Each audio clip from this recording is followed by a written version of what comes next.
मेरे हिसाब से भारत अमेरिका ट्रेड डील को लेकर अभी न जश्न की जरूरत है और न ही आक्रोश की। जो बातें अमेरिका की ओर से सामने आई हैं वो जरूर उनके पक्ष का संकेत देती हैं, लेकिन भारत का पक्ष अभी आना बाकी है।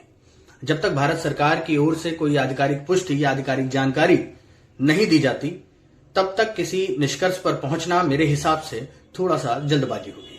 खबरों के मुताबिक 7% की गिरावट के बाद टैरिफ 18% हुआ है, लेकिन एक बात अभी भी क्लियर नहीं है। जो 25% का प्यूनिटिव टैरिफ रशियन ऑयल खरीदने की वजह से लगाया गया था, वो पूरी तरह से हटा है या नहीं है।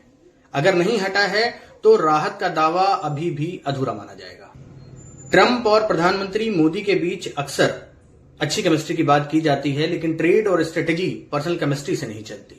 यहीं दूसरा सबसे बड़ा सवाल ये खड़ा होता है कि अगर अमेरिका के दबाव में भारत रूस से तेल खरीदना कम करता है या बंद करता है, तो इसका असर क्या सिर्फ एनर्जी तक सीमित रहेगा?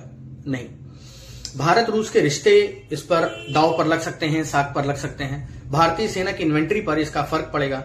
स्पेयर पार्ट्स और टेक्नोलॉजी सपोर्ट पर खासा फर्क देखने को मिलेगा। भारत की स्ट्रेटेजिक डिपेंडेंसी जो है वो रूस पर शुरू से रही है। तो सवाल यह है कि क्या इस ट्रेड डील में उस निर्भरता की कीमत चुकाई जा रही है? तीसरा और सबसे बड़ा संवेदनशील मुद्दा जो है वो मुझे समझ में आता है, वो है एग्रीकल्चर सेक्टर। ट्रंप के मुताबिक भारत अमेरिका के एग्रीकल्चर प्रोडक्ट्स को खरीदेगा, लेकिन सच्चाई यह है कि भारत अमेरिका ट्रेड डील की सबसे बड़ी अड़चन हमेशा से एग्रीकल्चर और डेयरी सेक्टर रहा है। एग्रीकल्चर भारत के लिए सिर्फ व्यापार नहीं है, जीविका और राजनीति दोनों है। और अगर यहां अमेरिकी घुसपैठ होती है तो सवाल कई सारे खड़े होंगे कि इनका दायरा कितना बड़ा होगा, किन प्रोडक्ट्स को एंट्री मिलेगी, भारतीय किसानों पर इसका क्या असर होगा। चौथा सबसे बड़ा सवाल यह उठता है कि अगर भारत वेनेजुएला से क्रूड खरीदता है यानी तेल खरीदता है, तो भी एक टेक्निकल सवाल उठता है, क्या हमारे रिफाइनरी सिस्टम उस क्रूड को प्रोसेस करने के लिए पूरी तरह क्षमता रखते हैं? तेल खरीदना और उसे कुशलता से रिफाइन करना दो अलग अलग चीजें हैं।